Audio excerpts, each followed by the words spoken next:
Quando pensamos na Segunda Guerra Mundial, muitas vezes a vemos de forma ampla, eixo contra aliados, bem contra o mal. Mas os homens da linha de frente nem sempre viam as coisas tão simples.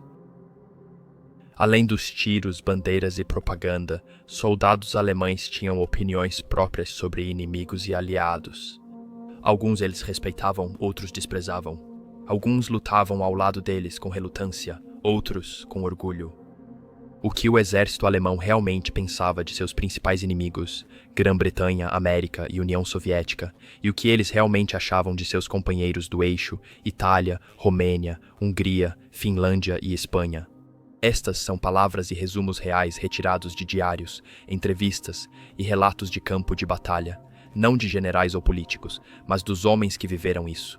Este é provavelmente um dos aspectos mais subestimados, mas ao mesmo tempo mais importantes da Segunda Guerra Mundial.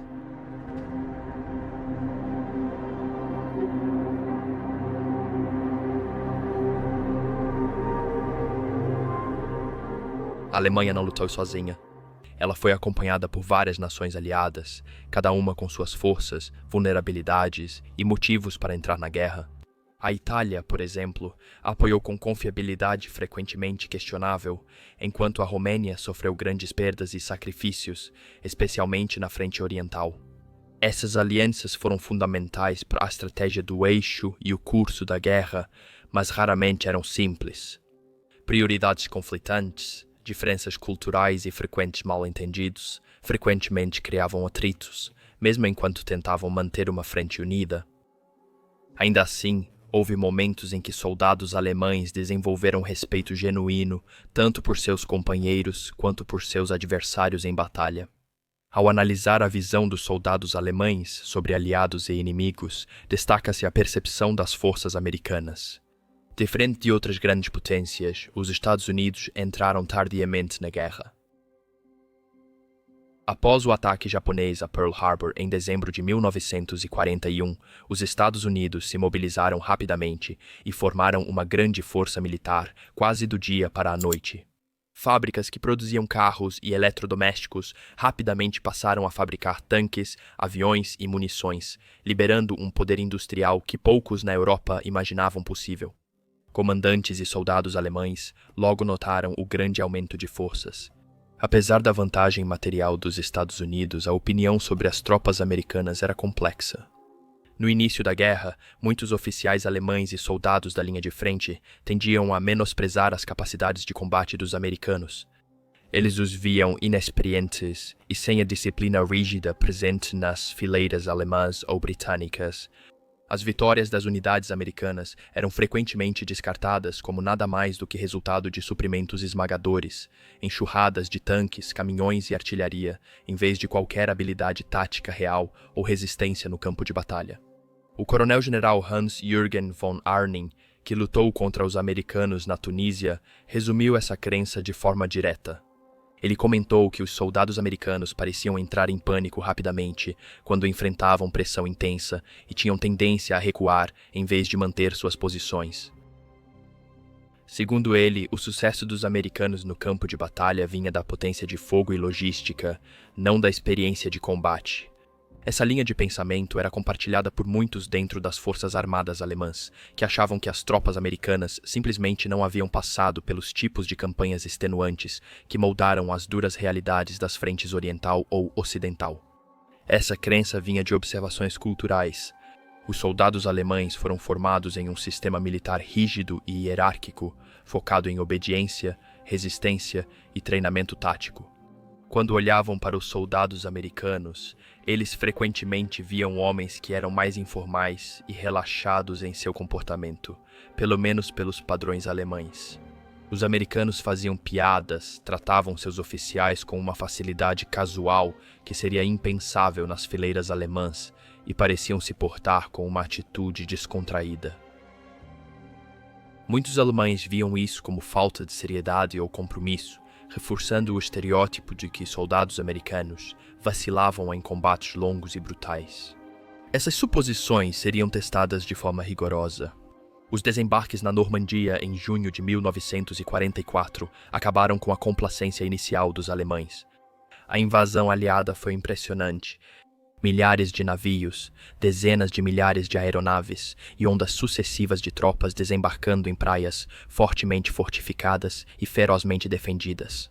Os comandantes alemães reconheciam o grande apoio das forças navais e aéreas aliadas, mas também enfrentavam a determinação das unidades americanas avançando por sebes, estradas rurais e posições entrincheiradas.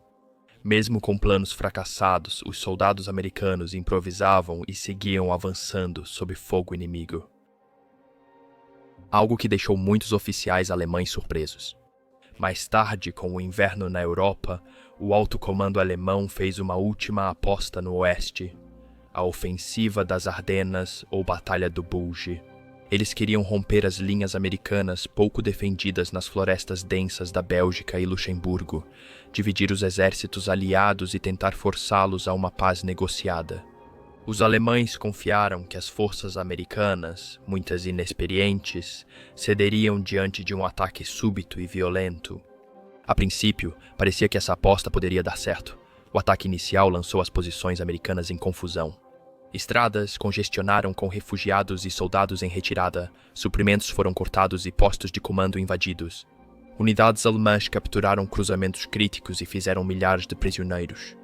Com o passar das semanas e a ofensiva enfraquecendo, os soldados alemães passaram a enxergar um outro lado dos oponentes americanos. Em pontos-chave como Bastogne, eles testemunharam uma resistência obstinada de tropas que se recusaram a se render, mesmo estando completamente cercadas e isoladas de suprimentos. Blindados americanos realizaram contra-ataques por estradas nevadas, frequentemente sem apoio aéreo por causa do inverno rigoroso. Os combates intensos fizeram muitos soldados alemães repensarem seus julgamentos. Os americanos seguiam dependentes de suas amplas redes logísticas e de seu equipamento superior, mas era inegável a resiliência dos soldados que mantinham trincheiras congeladas e avançavam por cidades devastadas. Tropas alemãs que antes zombavam da ideia de resistência americana, agora se viam presas em combates brutais corpo a corpo contra homens que claramente não estavam prontos para desistir. Com o avanço das batalhas, antigos estereótipos foram substituídos por um respeito relutante, por vezes contrariado. Mesmo sem a disciplina rígida da Wehrmacht, as unidades americanas mostraram que podiam se adaptar rápido, suportar grandes perdas e seguir avançando. Não era o que muitos soldados alemães esperavam ao enfrentar os americanos pela primeira vez, mas era uma realidade inegável.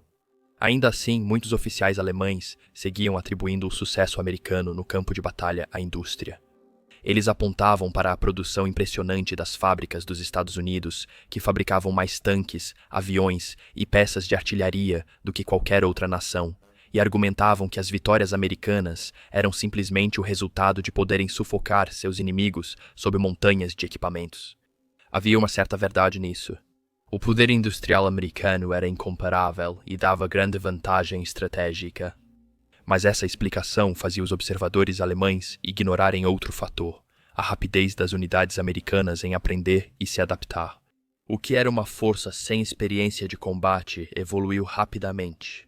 Os primeiros reveses viraram lições, levando soldados e comandantes americanos a ajustarem táticas e melhorarem a coordenação.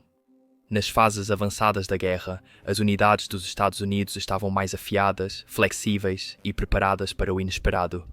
Muitos oficiais alemães não perceberam totalmente essa mudança até que já estavam enfrentando um oponente mais duro e experiente no campo de batalha. A diferença cultural militar também influenciou a visão dos soldados alemães sobre os americanos.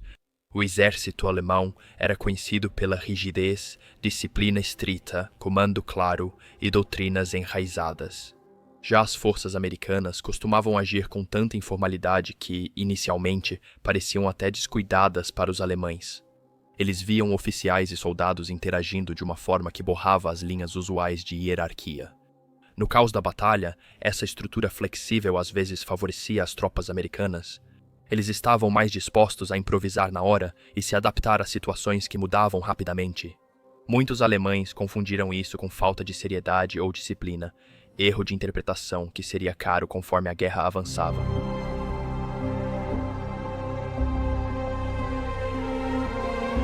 A rivalidade entre Alemanha e Grã-Bretanha era profunda, originada em intensas disputas na Primeira Guerra Mundial.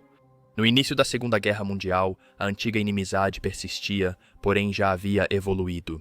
Junto com a amargura, existia um respeito mútuo relutante, especialmente entre aqueles que realmente se enfrentaram no campo de batalha. Ambos os exércitos eram produtos da sombria guerra de trincheiras da Primeira Guerra Mundial, e muitos soldados e oficiais mais velhos carregavam lembranças daquele impasse brutal para o novo conflito. Para as tropas alemãs, essa história criou a imagem dos britânicos como adversários muito teimosos e disciplinados. Relatórios de combates destacavam que as unidades britânicas raramente cediam sob fogo. Mesmo ao recuar, eles se retiravam organizados, se reagrupavam e contra-atacavam com determinação. Soldados alemães achavam familiares os métodos britânicos.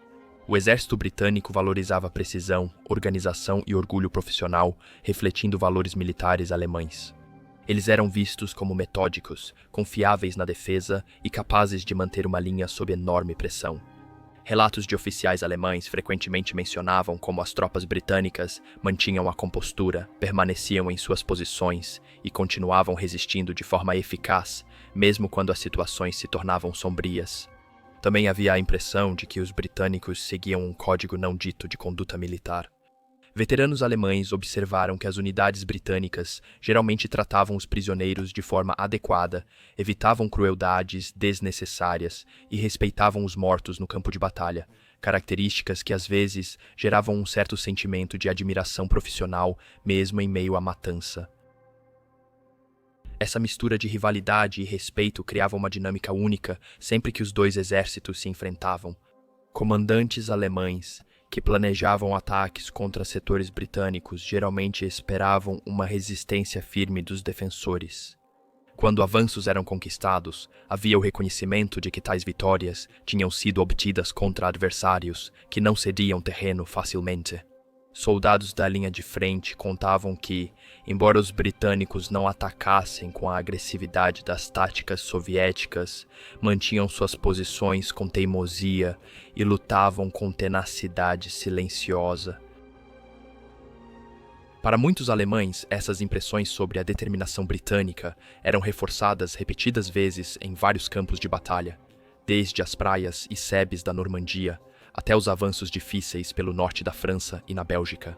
Mesmo que a propaganda retratasse os britânicos de forma negativa, os soldados que os enfrentavam muitas vezes ficavam com a imagem de um inimigo capaz e determinado, que conquistava, se não amizade, pelo menos um respeito difícil, nascido da dificuldade compartilhada na lama e no fogo da guerra. Oficiais alemães diziam que, se um soldado britânico usasse uniforme alemão, dificilmente notariam diferença em seu comportamento no campo de batalha. Aos olhos deles, as tropas britânicas se portavam com um senso semelhante de disciplina, firmeza e postura militar.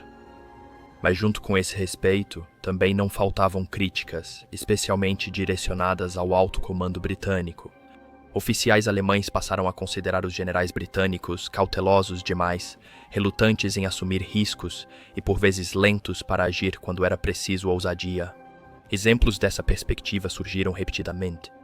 Durante as campanhas no norte da África e Europa Ocidental, figuras como o Marechal Erwin Rommel notaram que os britânicos sempre faziam preparativos detalhados antes das operações.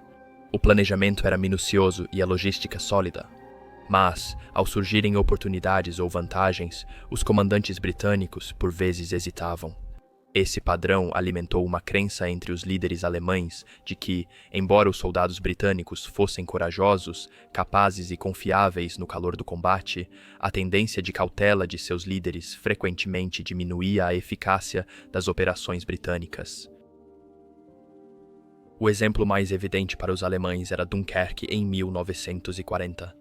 Embora os britânicos tenham conseguido realizar uma evacuação notável, resgatando mais de 300 mil soldados através do Canal da Mancha, muitos comandantes alemães viam esse resultado menos como um triunfo da engenhosidade britânica e mais como resultado de oportunidades perdidas pelos generais britânicos. Eles achavam que decisões cautelosas e defensivas impediram os britânicos de organizar um contra-ataque ou estabilizar a linha de frente, permitindo que as forças alemãs dominassem o campo enquanto ocorria a evacuação. Embora admirassem a escala e disciplina da retirada britânica, oficiais alemães concluíram que a liderança britânica frequentemente perdeu oportunidades que poderiam mudar o rumo das batalhas locais. Além dessas visões estratégicas, havia também uma dimensão cultural que moldava a natureza da rivalidade. Não é segredo que Hitler admirava muito a Grã-Bretanha. Na verdade, desde os primeiros dias de seus escritos políticos até suas conversas privadas durante o auge do conflito, Hitler expressou repetidamente admiração pelo Império Britânico e o desejo de evitar um confronto direto. Durante o planejamento da Fall-Gelb, invasão da Europa Ocidental, Hitler já esperava que a Grã-Bretanha pedisse paz após a queda da França. Ele ficou surpreso quando o governo britânico, sob Winston Churchill, recusou-se a negociar. Em julho de 1940, Hitler fez o que muitos historiadores veem como uma oferta de paz, permitindo à Grã-Bretanha manter seu império em troca do controle alemão da Europa continental. Winston Churchill recusou na hora. Um dos testemunhos mais reveladores vem de Adolf Galland, o principal as de caça da Luftwaffe. Após reunião com Adolf Hitler na Batalha da Grã-Bretanha, Galland lembrou: Hitler me disse pessoalmente que a guerra contra a Inglaterra foi imposta a ele. Nunca quis isso. Sempre admirei o povo inglês e seu império. Galland observou que a postura de Adolf Hitler não era a de um líder determinado à destruição, mas de alguém profundamente frustrado porque uma oportunidade histórica de entendimento anglo-germânico havia escapado. Em outro relato, Adolf Hitler teria dito a seus generais que, se fosse britânico, também nunca faria paz com a Alemanha, sugerindo que ele compreendia e até respeitava a resistência de Churchill. Eu não queria guerra com a Inglaterra. É a desgraça da minha vida, disse Adolf Hitler a Benito Mussolini em junho de 1940. Sempre admirei o Império Britânico. Quando a diplomacia falhou e a Grã-Bretanha recusou o acordo, a Luftwaffe foi liberada, mas Adolf Hitler ainda se conteve. O bombardeio das cidades britânicas, conhecido como Blitz, não estava nos planos originais dele. A Luftwaffe visava atacar aeródromos e radares não civis. De acordo com Galland, a ordem para bombardear Londres só veio depois de um ataque britânico a Berlim, no qual Hitler teria ficado mais enfurecido pela humilhação do que pelo dano estratégico.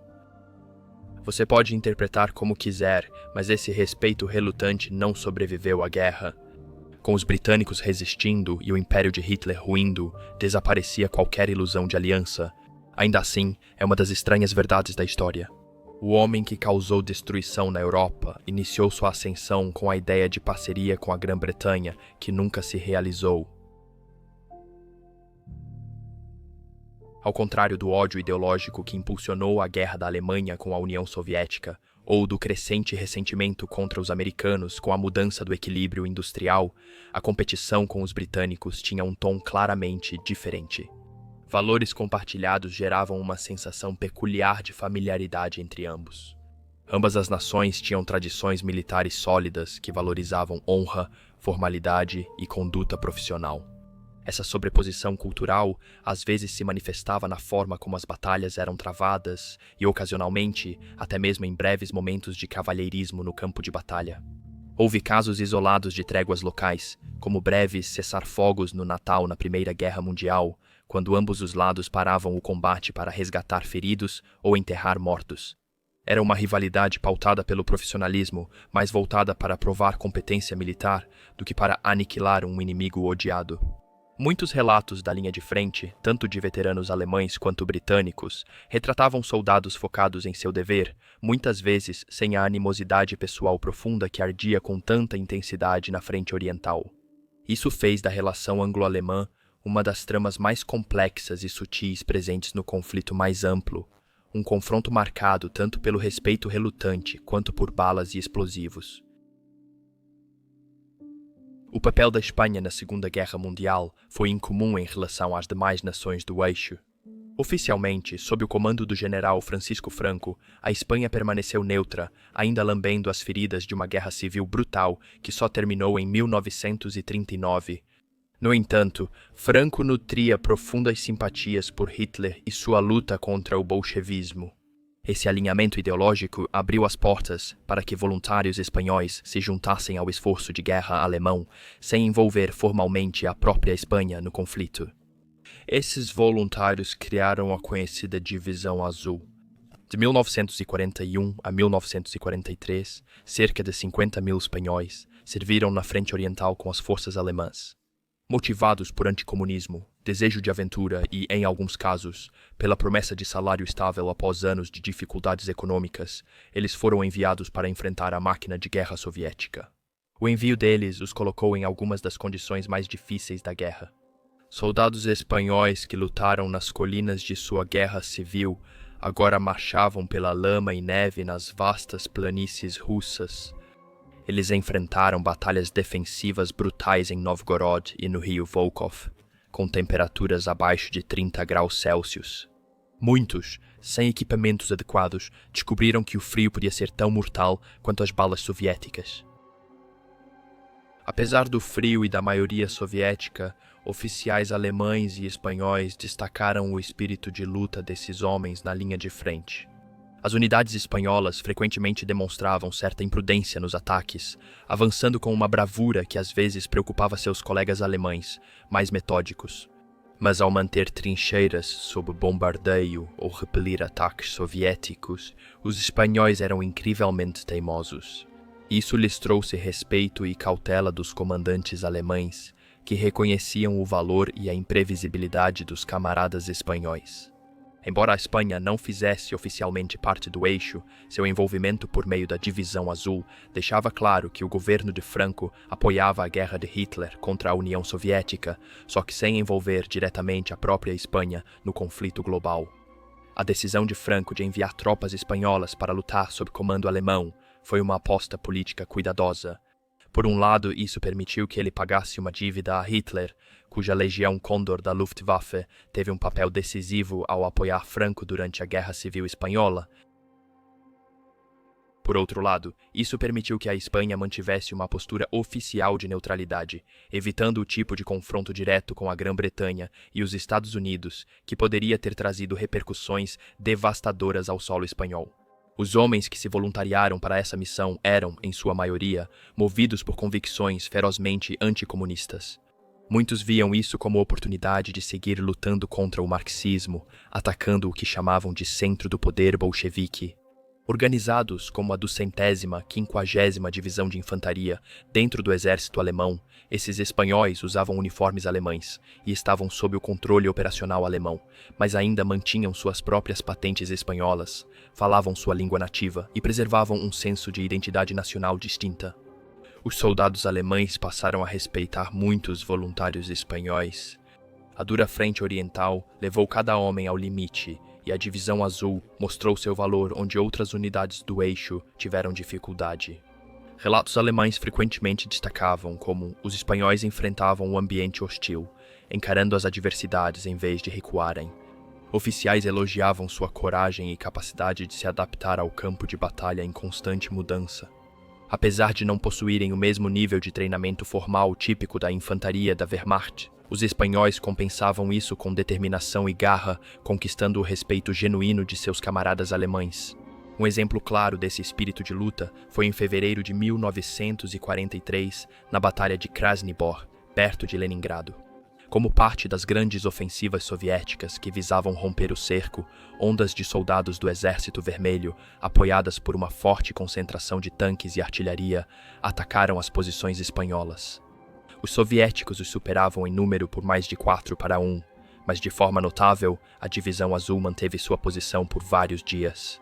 Sua defesa feroz retardou o avanço soviético tempo suficiente para que as forças alemãs próximas estabilizassem a linha e trouxessem reforços. Mesmo que os espanhóis eventualmente tenham tido que recuar sob pressão esmagadora, sua resistência obstinada deixou uma forte impressão nos comandantes alemães, que reconheceram esse esforço como fundamental para evitar um colapso maior naquele setor.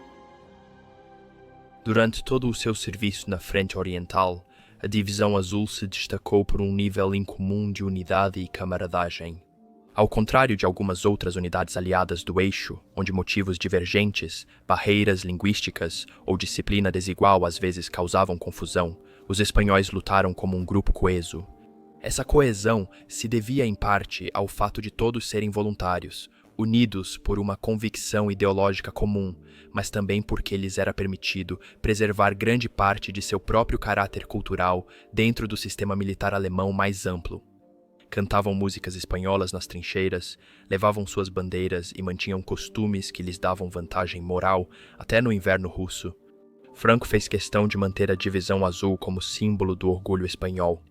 Após a retirada alemã de Moscou em fevereiro de 1942, Franco elogiou publicamente o sacrifício e coragem de seus compatriotas nas linhas de frente distantes. Esse apoio oficial de Madrid fortaleceu o moral dos voluntários e reforçou o sentimento de que lutavam não apenas como auxiliares dos alemães, mas como representantes da posição da Espanha contra o comunismo. Aos olhos de muitos oficiais alemães, essa mistura de zelo ideológico, lealdade feroz entre si e resiliência sob pressão tornava os espanhóis algumas das tropas estrangeiras mais confiáveis a servir sob a bandeira alemã. Francisco Franco chegou a declarar que, se o caminho para Berlim fosse aberto, não seria apenas uma divisão de espanhóis marchando para ajudar os alemães, mas sim 1 milhão. Declarações como essa não eram apenas retórica usada, serviam como poderosos impulsionadores de moral, elevando o ânimo dos voluntários espanhóis que congelavam na frente oriental e também fortalecendo a confiança de seus aliados alemães, que se animavam com a ideia de que a Espanha estava firmemente ao lado deles. Na prática, porém, essas grandes promessas nunca se concretizaram. Apesar do fervor dos discursos de Franco, ele evitava envolver ainda mais a Espanha no conflito. Com a guerra se voltando contra a Alemanha, Franco tornou-se mais cauteloso. Ele percebeu o risco de ligar a Espanha a uma causa perdida, temendo arrastar seu país fragilizado para uma guerra global para a qual não estava preparado. Apesar das declarações inflamadas, nenhuma divisão espanhola adicional jamais chegou para reforçar as linhas alemãs. A relutância foi notada nos círculos militares alemães. Enquanto a Divisão Azul continuava a conquistar respeito genuíno por sua coragem e habilidade no campo de batalha, também havia uma corrente silenciosa de decepção entre os oficiais e soldados alemães. Muitos viam o envolvimento limitado da Espanha como uma oportunidade perdida, acreditando que um apoio espanhol mais direto poderia ter ajudado a reforçar setores críticos, especialmente à medida que a situação estratégica da Alemanha se deteriorava sob as ofensivas soviéticas crescentes e a pressão aliada crescente no oeste. Ainda assim, mesmo com essas frustrações, a Divisão Azul se destacava aos olhos da Wehrmacht. A decisão de se voluntariar para um fronte distante e a postura determinada lhes garantiu um respeito duradouro que nem todas as forças auxiliares da Alemanha receberam. Eram vistos como camaradas que decidiram, por vontade própria, enfrentar o inverno russo e o Exército Vermelho implacável. No final de 1943, a história oficial da Divisão Azul estava chegando ao fim. A pressão internacional para Franco recuar no apoio à guerra de Hitler aumentou, especialmente à medida que os aliados apertavam o cerco à Europa Ocidental. A Espanha, ansiosa para evitar represálias econômicas ou até mesmo a possibilidade de invasão, concordou em retirar a divisão. As ordens foram dadas e a maioria das forças espanholas iniciou a longa volta para casa, mas alguns espanhóis não estavam prontos para partir. Vários veteranos, movidos por uma forte convicção anticomunista e um senso de dever não cumprido, escolheram ficar para trás. Eles seguiram lutando, integrando-se a várias unidades alemãs como voluntários individuais e não como uma força espanhola separada. Essa decisão pessoal de continuar, mesmo sem autorização oficial, dizia muito sobre o quanto alguns desses homens acreditavam profundamente na luta que haviam abraçado. A aliança entre a Alemanha e a Romênia durante a Segunda Guerra Mundial foi forjada por uma necessidade estratégica gritante, especialmente quando se tratava dos combates brutais na frente oriental. Para a Alemanha de Hitler, contar com a Romênia significava ter um aliado militar importante e acesso aos campos de petróleo vitais de Ploieste, essenciais para manter tanques e aviões alemães operando. Para a Romênia, a parceria era questão de sobrevivência. A ameaça da expansão soviética pairava sobre o país, e alinhar-se com a Alemanha parecia a melhor forma de proteger o território romeno de um exército vermelho temido por avançar sem resistência. Esse vínculo estratégico se fortaleceu muito com a chegada do Marechal Ion Antonescu ao poder em setembro de 1940. Antonescu acreditava que só uma aliança com a potência militar mais forte protegeria a Romênia da agressão soviética. Ele acreditava que ficar sozinho significaria desastre, deixando a Romênia exposta às ambições da União Soviética de Stalin. Após se encontrar pessoalmente com Hitler em novembro daquele ano, Antonescu prometeu o apoio da Romênia ao próximo ataque da Alemanha contra a União Soviética, uma operação que logo seria conhecida por seu nome infame, Operação Barbarossa. A partir daí, divisões romenas marcharam com os exércitos alemães ao avançar pelo território soviético em junho de 1941. Eles participaram dos principais avanços pela Ucrânia, lutaram em batalhas pelas vastas estepes e cavaram posições defensivas na Crimeia. Apesar do equipamento frequentemente obsoleto em relação aos alemães, muitas unidades romenas ainda usavam artilharia e tanques antigos. O que faltava em tecnologia avançada, eles compensavam com determinação e trabalho duro. Comandantes alemães e soldados da linha de frente passaram a ver as tropas romenas como companheiros leais, especialmente nas primeiras campanhas da Barbarossa. Relatórios de oficiais alemães frequentemente mencionavam as formações romenas mantendo suas linhas sob forte pressão e avançando com uma tenacidade surpreendente. Reconheciam os sacrifícios dos romenos, que lutavam bravamente apesar de perdas que destruiriam muitos outros exércitos. Um dos exemplos mais claros dessa cooperação foi durante o cerco de Edessa em 1941. Os soviéticos resistiram ferozmente, fazendo da cidade uma armadilha fortificada. As forças romenas suportaram o peso do ataque, travando combates brutais corpo a corpo por semanas. Mesmo sob intensos contra-ataques soviéticos, eles se mantiveram firmes, desempenhando um papel decisivo na tomada da cidade. O esforço deles foi elogiado pelos aliados alemães, que reconheceram a intensidade dos combates. As tropas romenas mantiveram forte engajamento em toda a campanha oriental. Eles participaram ativamente de operações na Crimeia e depois no avanço para Stalingrado, missões que cobraram alto preço. Quase 500 mil de soldados romenos perderam a vida durante a Segunda Guerra Mundial, um número impressionante que ressaltou o quanto a Romênia foi profundamente envolvida na guerra de Hitler no leste. Para muitos alemães nessas linhas de frente distantes e sangrentas, os romenos eram mais que tropas auxiliares.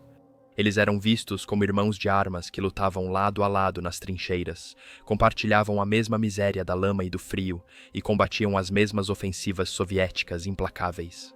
A perseverança deles em lutar, apesar do aumento das baixas e das chances cada vez mais sombrias, lhes garantiu um respeito que nem sempre era dado a outros aliados dos alemães.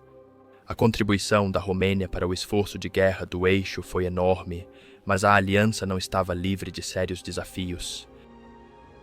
Embora as tropas romenas frequentemente demonstrassem bravura e resistência notáveis, suas forças eram prejudicadas por uma escassez crônica de equipamentos modernos e por fraquezas logísticas.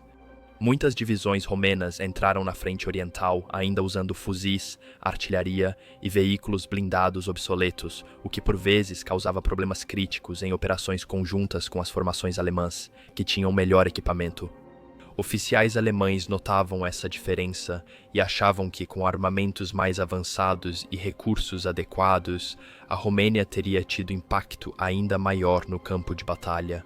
Apesar dessas deficiências, os alemães valorizavam o comprometimento que os romenos demonstravam de forma consistente. Os soldados romenos raramente hesitavam em se lançar em batalhas difíceis, suportando condições adversas e altas baixas. Para os alemães, esse tipo de dedicação era muito valorizado, mesmo que as habilidades técnicas fossem inferiores. Mas essa aliança ia muito além de apenas soldados lutando lado a lado. Toda a campanha oriental da Alemanha dependia fortemente de uma linha de suprimento vinda da Romênia, o petróleo de Ploiesti. Os campos de petróleo e refinarias eram essenciais para manter tanques alemães e aviões em operação. Proteger esse recurso virou prioridade estratégica máxima para ambos os países. Ploiesti era tão importante que foi alvo de vários bombardeios aliados para dificultar o fornecimento de combustível à Alemanha. Alemães e romenos coordenaram-se para defendê-la, criando cinturões de baterias antiaéreas e cobrindo com caças para manter as instalações petrolíferas ativas. Com a guerra mudando contra a Alemanha em 1944, a tensão na aliança cresceu. O Exército Vermelho Soviético retomou a iniciativa, repelindo o eixo em várias frentes e avançando para o oeste. No verão, as forças soviéticas já se aproximavam da Romênia. A situação estava se deteriorando rapidamente e a liderança romena enfrentava escolhas difíceis sobre o futuro. Em 23 de agosto de 1944, os acontecimentos tomaram um rumo dramático. O rei Miguel da Romênia, reconhecendo que a guerra estava perdida e buscando salvar seu país da devastação total, liderou um golpe contra o Marechal Antonescu, o homem que havia sido a força motriz por trás da aliança da Romênia com a Alemanha nazista. Antonescu foi preso em Bucareste e quase da noite para o dia, a Romênia mudou de lado, juntando-se aos aliados. Para a Alemanha, essa reviravolta foi uma catástrofe. Eles perderam um importante aliado militar na frente oriental e também o acesso seguro ao petróleo romeno vital para suas campanhas. O alto comando alemão foi surpreendido e se sentiu traído. A deserção da Romênia deixou o flanco sul das defesas orientais da Alemanha perigosamente exposto, abrindo caminho para que as tropas soviéticas invadissem a Europa Oriental com muito menos resistência. Isso foi um golpe crítico que acelerou o colapso das posições alemãs nos Balcãs e além. Sob a ótica alemã, a súbita mudança de lado da Romênia causou mais que incômodo. Foi visto como uma traição descarada, mesmo que muitos pudessem entender os motivos estratégicos desesperados por trás disso. Perder o apoio da Romênia foi um golpe devastador que acelerou rapidamente a queda da Alemanha na frente oriental. Soldados alemães que lutaram anos ao lado de tropas romenas ficaram atônitos e muito desapontados. Eles passaram a ver seus camaradas romenos como parceiros corajosos e leais durante as campanhas difíceis na Ucrânia, Crimeia e além. Vê-los agora marchando sob bandeiras aliadas marcou um ponto de virada amargo, deixando dolorosamente claro que a frente oriental estava se desfazendo além de qualquer reparo. A Hungria entrou na Segunda Guerra Mundial ao se unir ao eixo, assinando o Pacto Tripartite em 20 de novembro de 1940, junto com Alemanha, Itália e Japão. Essa decisão estava menos ligada a uma ideologia comum ao regime de Hitler e mais a um cálculo nacional frio. Após as humilhações do Tratado de Trianon, depois da Primeira Guerra Mundial, quando a Hungria perdeu grandes extensões de seu território, a liderança húngara viu uma aliança com a Alemanha como a melhor chance de recuperar essas terras perdidas e restaurar o orgulho nacional. No começo, sentia-se uma continuidade histórica nessa parceria. Na Primeira Guerra Mundial, tropas húngaras lutaram com os alemães pelo Império Austro-Húngaro e aquela antiga camaradagem ainda persistia. Porém, com o desenrolar da nova guerra, ficou evidente que o conflito e as capacidades das nações mudaram drasticamente. Oficiais e soldados alemães logo descobriram que as forças húngaras não correspondiam às expectativas que eles tinham para um parceiro militar moderno. Apesar do forte compromisso da Hungria com o eixo e do envio de tropas para a frente oriental, logo ficaram evidentes as deficiências de seu exército. Muitas unidades húngaras sofriam com equipamentos obsoletos e falta de treinamento rigoroso. Suas redes logísticas eram muitas vezes insuficientes, e as estruturas de comando nem sempre preparadas para o estilo de guerra mecanizado e rápido da Alemanha. Essa incompatibilidade causava frequente frustração aos alemães. Em operações combinadas, principalmente em avanços rápidos ou grandes cercos, as tropas húngaras às vezes tinham dificuldade de acompanhar. Oficiais alemães registraram casos em que formações húngaras ficavam desorganizadas sob pressão ou em que surgiam brechas nas linhas porque as unidades húngaras não conseguiam manter o ritmo exigido pela campanha. No entanto, não era uma questão de covardia. Relatórios de comandantes alemães geralmente reconheciam a coragem pessoal dos soldados húngaros. O problema estava mais na preparação inadequada para as realidades brutais da frente oriental, bombardeios massivos de artilharia, avanços profundos de blindados e a logística implacável necessária para sustentar operações através das vastas paisagens soviéticas. Nesses aspectos, as forças da Hungria simplesmente não conseguiam igualar a escala ou a proficiência técnica da Wehrmacht. Um dos maiores testes da aliança húngaro-alemã ocorreu no fim da guerra, durante os combates em Budapeste, do final de 1944 ao início de 1945. O Exército Vermelho Soviético já tinha atravessado grande parte da Europa Oriental e avançava fortemente pela Hungria. Budapeste tornou-se um ponto focal do esforço defensivo alemão e eles dependeram fortemente das forças húngaras para ajudar a segurar a cidade. Soldados alemães e húngaros uniram-se e transformaram Budapeste em uma cidade-fortaleza com defesa feroz. A batalha se transformou em combates de rua em rua, com soldados húngaros frequentemente lutando tenazmente ao lado de unidades da SS e da Wehrmacht alemãs para segurar blocos de apartamentos destruídos e prédios do governo. Apesar de suas deficiências no início da guerra, muitos soldados húngaros demonstraram uma determinação extraordinária nessas batalhas finais, resistindo aos ataques soviéticos por semanas sob condições terríveis. No fim, a ofensiva do Exército Vermelho com forte artilharia e reforços foi demais para os defensores. A queda de Budapeste fechou outra brecha nas defesas orientais da Alemanha, destacando a bravura e os limites trágicos da contribuição da Hungria ao eixo. O cerco de Budapeste se arrastou por mais de 100 dias, tornando-se uma das batalhas urbanas mais longas e ferozes de todo o conflito. Foi uma demonstração brutal da determinação e das limitações das forças húngaras. Por um lado, os soldados húngaros, lado a lado com as unidades alemãs, defenderam suas posições com uma tenacidade notável. Quarteirão a quarteirão, rua a rua, eles resistiram a ataques soviéticos repetidos, demonstrando uma determinação que impressionou oficiais alemães. Porém, a longa luta também revelou problemas que afetaram as contribuições húngaras durante toda a guerra. As unidades húngaras simplesmente não tinham os recursos necessários para conter os ataques contínuos do Exército Vermelho. Eles não tinham tanques modernos suficientes, sofriam com a falta de artilharia pesada e frequentemente ficavam sem munição. As tropas alemãs reconheceram que, apesar da coragem de seus aliados e da disposição para enfrentar o inimigo, os húngaros eram constantemente prejudicados por equipamentos inferiores e apoio logístico insuficiente. Com o ataque implacável dos soviéticos, essas desvantagens foram intransponíveis.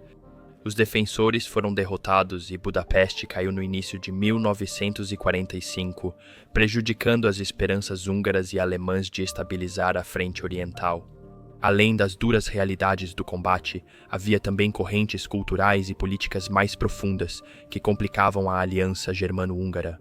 O sistema militar alemão baseava-se em disciplina rígida, planejamento detalhado e manobras rápidas e agressivas. Em contraste, a abordagem da Hungria em relação à guerra foi moldada por seu próprio cenário político interno e hesitações estratégicas. O regente Miklos Horthy, líder da Hungria durante grande parte do conflito, não era nazista. Apesar de alinhar a Hungria à Alemanha por pragmatismo, visando ganhos territoriais e proteção contra os soviéticos, ele manteve distância e cautela, o que gerava atritos.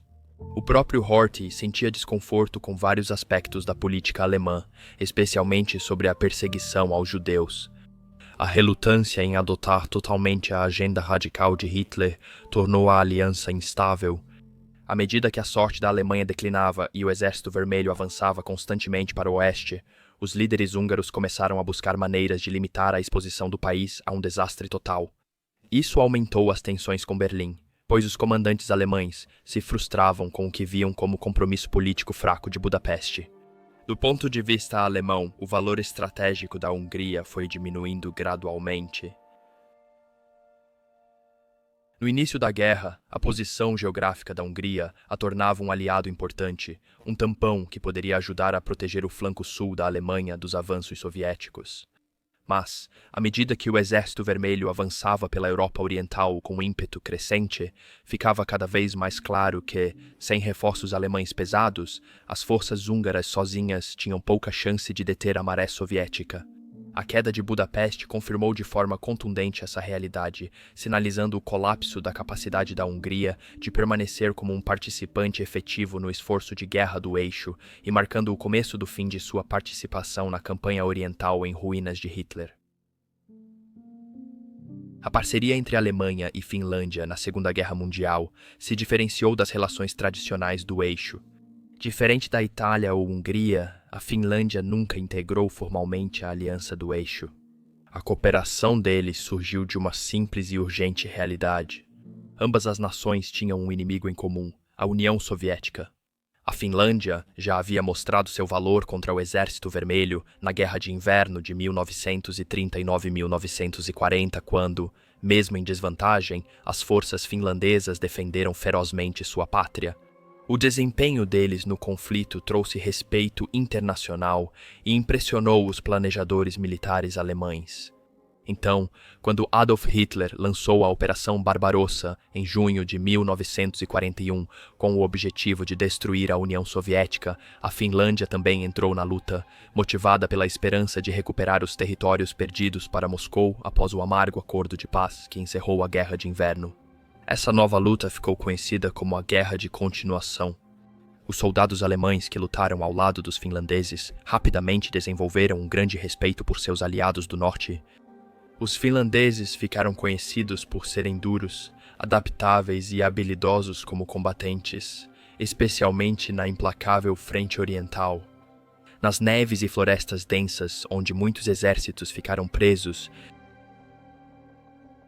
as tropas finlandesas pareciam quase prosperar. Oficiais alemães elogiaram a habilidade deles de manobrar em condições brutais de inverno que deixavam outras unidades indefesas, fosse se movendo silenciosamente de esqui pelo terreno congelado, se camuflando nas florestas com maestria ou suportando o frio intenso que paralisaria formações menos preparadas. Os finlandeses mostraram uma engenhosidade que os destacava. Não foi surpresa que muitos alemães passaram a chamá-los de guerreiros do inverno. Essa admiração vinha das táticas que a Finlândia aperfeiçoou na Guerra de Inverno. Diante da invasão soviética colossal, os finlandeses usaram guerrilha inteligente e móvel. Atacavam linhas de suprimentos soviéticas sob a neve, emboscavam unidades isoladas e sumiam na mata antes da reação inimiga. Esses ataques de bater e correr eram devastadoramente eficazes, causando enormes baixas nas tropas soviéticas e diminuindo o ímpeto ofensivo delas. Os comandantes alemães, ao estudarem essas batalhas, reconheceram a habilidade e astúcia dos finlandeses em aproveitar ao máximo seus recursos limitados. A aliança que se desenvolveu entre a Alemanha e a Finlândia também era bastante distinta em seu caráter político. A Finlândia manteve uma independência cuidadosa, cooperando com a Alemanha contra os soviéticos, sem aderir totalmente à causa do Eixo ou à ideologia nazista. Esse arranjo pragmático funcionou bem para ambos os lados. A Finlândia podia se concentrar em recuperar suas terras perdidas, enquanto a Alemanha ganhava um aliado altamente capaz para ajudar a proteger a frente norte. As forças finlandesas foram cruciais nas fases iniciais da Operação Barbarossa. Protegeram o flanco norte da Alemanha, atuaram com a Wehrmacht para dominar posições soviéticas e interromper linhas de suprimento vitais ao Exército Vermelho. Seu conhecimento íntimo do terreno hostil e sua comprovada capacidade de realizar operações de longo alcance os tornaram parceiros inestimáveis nesses teatros de guerra remotos. Talvez o mais impressionante de tudo fosse a resistência dos soldados finlandeses. O frio extremo na frente oriental era mais perigoso que as balas e muitos exércitos não conseguiam suportar. Veículos paravam, soldados congelavam e suprimentos colapsavam. Mas os finlandeses passaram anos aperfeiçoando como operar em ambientes tão rigorosos. Eles rapidamente construíam abrigos isolados, gerenciavam comida e combustível com precisão e usavam equipamentos próprios para o frio extremo. As unidades alemãs frequentemente dependiam da experiência finlandesa para sobreviver. Não era incomum que os alemães seguissem o exemplo de seus colegas finlandeses em tudo, desde construir fortificações de inverno até racionar suprimentos em condições abaixo de zero. Os líderes finlandeses logo chegaram a uma dura constatação. Se eles não encontrassem uma maneira de deter o avanço soviético, a própria Finlândia seria invadida e ocupada. Com o avanço contínuo do Exército Vermelho em 1944, Helsinki decidiu negociar a paz com Moscou. Isso levou a um armistício que obrigou a Finlândia a se voltar contra os antigos aliados alemães, expulsando suas tropas do território finlandês na chamada Guerra da Lapônia. Foi uma decisão difícil, mas preservou a soberania da Finlândia e impediu sua total dominação soviética. Apesar do fim abrupto, a parceria de guerra entre Alemanha e Finlândia destacou-se pelo respeito mútuo e eficácia. Os soldados alemães continuaram admirando os finlandeses por sua resistência e uso inteligente do terreno, principalmente na guerra de inverno e guerrilha. Diferente de outros relacionamentos do eixo baseados em ideologia ou tratados, a colaboração entre alemães e finlandeses era motivada principalmente pela necessidade. Ambos precisavam um do outro para lutar contra os soviéticos, e essa dependência mútua fomentou uma das alianças mais genuinamente eficientes das campanhas orientais. Quando as pessoas pensam nas alianças da Segunda Guerra Mundial, o relacionamento da Alemanha com a Itália se destaca como um dos mais proeminentes e também um dos mais problemáticos. A parceria deles foi oficialmente selada pelo Pacto de Aço, assinado em 22 de maio de 1939, que uniu as duas nações em um amplo acordo militar e econômico. O pacto prometia que, se a guerra viesse, Alemanha e Itália estariam lado a lado. No papel, era para ser uma frente inquebrável. Na prática, essa aliança teve problemas desde o início. Havia grandes diferenças na prontidão militar, no planejamento e nas capacidades básicas de suprimento. Soldados alemães e italianos frequentemente atuavam juntos no campo, mas o relacionamento era repleto de mal-entendidos, frustrações e uma crescente sensação entre os alemães de que assumiam o peso da guerra, enquanto os italianos tinham dificuldades para acompanhar. Na assinatura do Pacto de Aço, Hitler e Mussolini já se preparavam para conflitos, mas com cronogramas bem distintos. A Alemanha de Hitler expandia rapidamente suas forças armadas e já executava planos para campanhas agressivas em toda a Europa. Mussolini, por sua vez, prometeu que a Itália estaria pronta para a guerra em cerca de 3 anos, por volta de 1942. Na realidade, o exército italiano em 1939 ainda estava lamentavelmente mal equipado, mal treinado em táticas modernas e mecanizadas, e sofria com uma escassez crônica de tudo, desde munição até caminhões.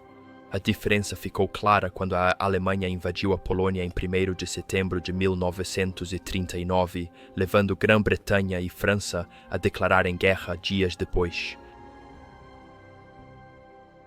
A Europa mergulhou em um conflito em grande escala, mas a Itália, longe de estar preparada, ficou à margem.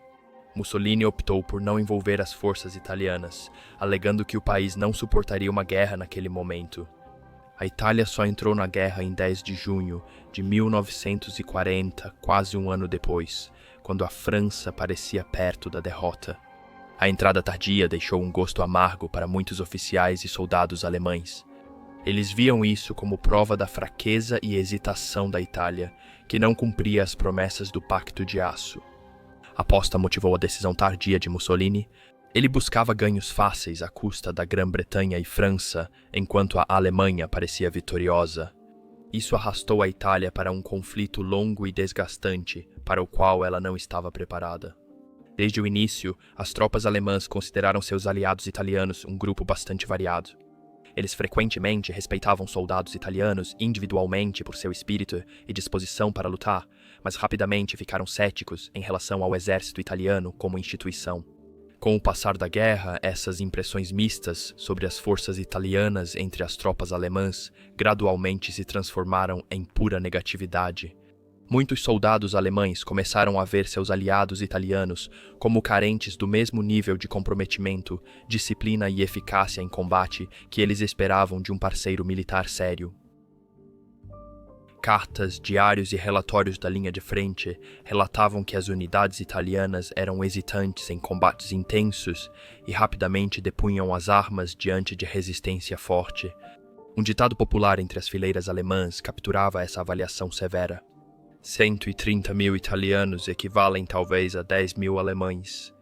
Foi um comentário mordaz que refletia não apenas arrogância, mas também um verdadeiro sentimento de frustração com as diferenças de desempenho que eles acreditavam estar vendo no campo de batalha. Essas opiniões críticas tinham vários motivos. As formações italianas lutavam com tanques e artilharia obsoletos, pouco treinamento para a guerra móvel e cadeias de suprimentos frágeis, dificultando mantê-los alimentados e equipados. Histórias circulavam entre as divisões alemãs sobre tripulações de tanques italianas, acenando bandeiras brancas ao primeiro sinal de problema sério. O humor negro se espalhou, com piadas de que, se a Itália tentasse invadir o sul da Alemanha, seria contida apenas por idosos e pela juventude hitlerista. Apesar de exageradas, essas anedotas mostravam como muitos alemães estavam desiludidos com seu aliado. As frustrações ficaram mais claras nas campanhas no norte da África. Divisões italianas lutaram com o Afrika Korps, sob o comando do general Erwin Rommel, mas suas deficiências eram evidentes. Rommel também tinha opiniões complexas. Em certos momentos, ele elogiava atos individuais de bravura dos soldados italianos, reconhecendo que alguns lutaram bravamente sob condições difíceis, mas com mais frequência, ele expressava sua irritação com a falta de preparo deles, a escassez de comida, água e munição, e o que ele percebia como uma disciplina organizacional geralmente mais fraca. Oficiais alemães habituados à rígida estrutura da Wehrmacht frequentemente se horrorizavam com a logística desleixada e a determinação vacilante dos italianos. Ainda assim, não era tudo um desprezo unilateral. Até mesmo os soldados alemães tinham que admitir que havia exceções notáveis que se destacavam no cenário geral de decepção. A divisão de paraquedistas Folgore ganhou respeito por sua atuação na Segunda Batalha de El Alamein em 1942. Em grande desvantagem numérica e enfrentando o poder de fogo superior dos britânicos, a Folgore manteve sua posição com determinação obstinada, lançando contra-ataques e mantendo suas posições muito depois de muitos esperarem que eles desmoronassem. Sua resistência impressionou aliados alemães e comandantes britânicos. Outro ponto positivo foi encontrado na Marinha Italiana, especialmente entre as tripulações de submarinos e os comandos navais, conhecidos por ataques ousados contra navios aliados no Mediterrâneo. Esses mergulhadores, que instalavam minas magnéticas em navios inimigos à noite, conquistaram respeito profissional raramente dado às forças terrestres italianas. Oficiais alemães diziam que o problema das tropas italianas era mais a liderança e o equipamento do que os soldados em si. Eles achavam que, sob comando mais forte, especialmente alemão, as unidades italianas teriam desempenho muito melhor. Essa teoria parecia ter respaldo no norte da África, onde alemães e italianos às vezes atuavam de forma mais coordenada e obtinham melhores resultados no campo de batalha. Apesar disso, a aliança estava claramente tensionada, mostrando a fragilidade do chamado Pacto de Aço quando testado sob as pressões de uma guerra global, e os raros sucessos eram inconsistentes. Não só os alemães criticaram o desempenho militar italiano, os adversários também chegavam a conclusões parecidas. Oficiais britânicos e americanos que lutaram contra as forças italianas no norte da África e Mediterrâneo relataram que, apesar da disposição dos soldados italianos, eles eram prejudicados por má liderança, equipamentos antigos e logística fraca. Oficiais do 8º Exército Britânico diziam que as unidades italianas pareciam derrotadas antes da batalha, não por falta de coragem, mas pelas grandes dificuldades impostas por suas estruturas de suprimento e comando. Dito isso, houve momentos isolados de respeito mútuo. Alguns relatos britânicos do norte da África reconheceram que, quando as formações italianas eram bem lideradas e adequadamente supridas, especialmente nas fases iniciais da guerra, podiam ser adversários surpreendentemente duros. Mas esses momentos eram exceções raras. A reputação das forças armadas italianas na Segunda Guerra Mundial permaneceu majoritariamente desfavorável entre aliados e inimigos. A aliança desconfortável entre Alemanha e Itália devia-se a diferenças culturais e estratégicas. O sistema militar alemão foi construído sobre disciplina rígida, planejamento operacional meticuloso e ataques rápidos e altamente coordenados. A Itália, por sua vez, preferia improvisar e resolver problemas de forma informal. Apesar de gerar soluções criativas no campo, isso geralmente causava confusão e resultados inconsistentes em operações conjuntas. Campanhas conjuntas podiam se tornar caóticas simplesmente porque os dois exércitos pensavam e operavam de maneira tão diferente. Além disso, a avançada indústria militar da Alemanha fazia com que seus soldados tivessem tanques, artilharia e armas leves superiores, ferramentas que os italianos muitas vezes não tinham. As unidades italianas eram frequentemente enviadas para grandes batalhas, com veículos desatualizados ou levemente blindados e armas antigas, reforçando a visão alemã de que seus aliados eram ineficazes, principalmente devido à falta de material. Muitos oficiais alemães acreditavam que os soldados italianos podiam lutar bem sob as condições certas, mas a realidade da produção e das prioridades de abastecimento em tempo de guerra fazia com que essas condições raramente existissem. Quando a Alemanha iniciou a Operação Barbarossa em junho de 1941, foi a maior invasão terrestre já feita. Hitler e seus generais confiavam que a União Soviética desmoronaria após um golpe rápido e forte, como aconteceu com Polônia, França e outros países. O alto comando alemão subestimou os soviéticos, certo de que o Exército Vermelho era mal liderado, mal equipado e incapaz de enfrentar as divisões experientes da Wehrmacht. A princípio, essas crenças pareciam ser validadas. Os primeiros meses da Operação Barbarossa trouxeram sucessos impressionantes. As pontas de lança dos Panzer alemães atravessaram o oeste da União Soviética, capturando vastas extensões de território e cercando exércitos soviéticos inteiros. Centenas de milhares de soldados do Exército Vermelho foram feitos prisioneiros em enormes bolsões de Minsk a Smolensk e além. A rapidez e a dimensão das vitórias iniciais fizeram muitos soldados alemães acreditarem que a campanha acabaria em poucos meses. No entanto, essa confiança inicial não duraria. Com o prolongamento da guerra, a visão alemã sobre o Exército Vermelho mudou drasticamente. Apesar das perdas catastróficas iniciais, com milhões de soldados soviéticos mortos, feridos ou capturados, eles não desmoronaram. O Exército Vermelho recuou, se reorganizou e se adaptou rápido, mostrando uma capacidade de aprender com erros que surpreendeu muitos oficiais alemães. O inverno russo brutal também desempenhou um papel decisivo. À medida que as temperaturas caíam muito abaixo de zero, as tropas alemãs se viram totalmente despreparadas para operações prolongadas em um frio tão extremo.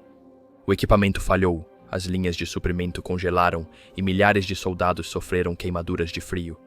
Enquanto isso, os soviéticos combatiam em território conhecido, mais bem equipados e preparados para as dificuldades do inverno. Aos poucos, os soldados alemães perceberam que o Exército Vermelho não era tão caótico e incompetente quanto pensavam. Em vez disso, eles estavam enfrentando um oponente que podia suportar dificuldades impressionantes, aceitar perdas enormes e, ainda assim, voltar à luta com uma determinação implacável. Os soldados soviéticos pareciam dispostos a lutar em condições que destruiriam outros exércitos. Uma força de vontade de ferro obrigou a Alemanha a rever suas expectativas. Um grande ponto de virada nessa visão em evolução veio com a Batalha de Stalingrado, que começou no verão de 1942. Inicialmente, os comandantes alemães acreditavam que a cidade cairia rápido. Stalingrado era um importante centro industrial no Volga e sua captura prejudicaria a logística soviética no sul. Mas o que se seguiu foi uma das batalhas mais sangrentas e selvagens da história. Os soviéticos fizeram das ruínas um labirinto assustador de franco-atiradores, armadilhas e emboscadas próximas. Quarteirão por quarteirão, andar por andar destruído, eles lutaram com uma ferocidade que surpreendeu os atacantes. Por meses, o avanço alemão virou um combate urbano brutal. Em novembro de 1942, o Exército Vermelho iniciou a Operação Urano, uma grande contraofensiva que quebrou os flancos fracos do eixo e cercou o 6º Exército Alemão nas ruínas geladas de Stalingrado. Cortados dos suprimentos, cercados por um número crescente de tropas soviéticas, os alemães enfrentaram fome, doenças e bombardeios de artilharia incessantes. A rendição final do 6º Exército em fevereiro de 1943 causou um golpe psicológico devastador. Isso acabou com a ilusão dos alemães de que os soviéticos cederiam sob pressão. Outro momento crucial que forçou os alemães a reavaliarem seu inimigo ocorreu no verão de 1943, em Kursk. Essa foi a maior batalha de tanques do mundo, com milhares de blindados se enfrentando nos campos do oeste da Rússia. Buscando retomar a iniciativa após Stalingrado, estrategistas alemães planejaram cortar as linhas soviéticas com um ataque em pinça, cercando grandes formações do Exército Vermelho. Mas os soviéticos tinham aprendido suas lições. Eles criaram cinturões defensivos com minas, canhões antitanque e posições de infantaria em camadas. Essas novas linhas defensivas soviéticas em Kursk eram muito mais fortes do que as frentes frágeis de 1941. O Exército Vermelho se fortificou com várias trincheiras, bunkers e posições de artilharia, apoiados por grandes reservas. Desenvolveram táticas mais inteligentes contra as pontas de lança blindadas alemãs, com campos minados profundos, fogo antitanque concentrado e contra-ataques locais, sincronizados para reduzir o impacto dos panzers. O resultado foi um fracasso catastrófico para os alemães. Kursk marcou o fim da capacidade da Alemanha de lançar grandes ofensivas no leste. A partir desse ponto, a Wehrmacht seria forçada a uma guerra defensiva exaustiva, recuando lentamente para o oeste sob pressão implacável dos soviéticos. Os soldados alemães que sobreviveram aos combates em Kursk perceberam que não enfrentavam mais um inimigo vulnerável a flanqueamentos ou manobras rápidas. Os soviéticos haviam se transformado em uma força capaz de planejar operações complexas, suportar baixas horríveis e ainda assim continuar avançando com força implacável. Entre as fileiras alemãs, a percepção sobre o Exército Vermelho mudou drasticamente. O que antes era descartado como uma horda desajeitada e mal comandada, agora era visto como uma máquina militar disciplinada e perigosamente adaptável. As tropas alemãs falavam com uma espécie de temor sombrio sobre a maneira como os soldados soviéticos lançavam onda após onda de ataques frontais, suportavam noites em temperaturas abaixo de zero, com quase nenhuma comida ou abrigo, e continuavam lutando até a última bala em vez de recuar.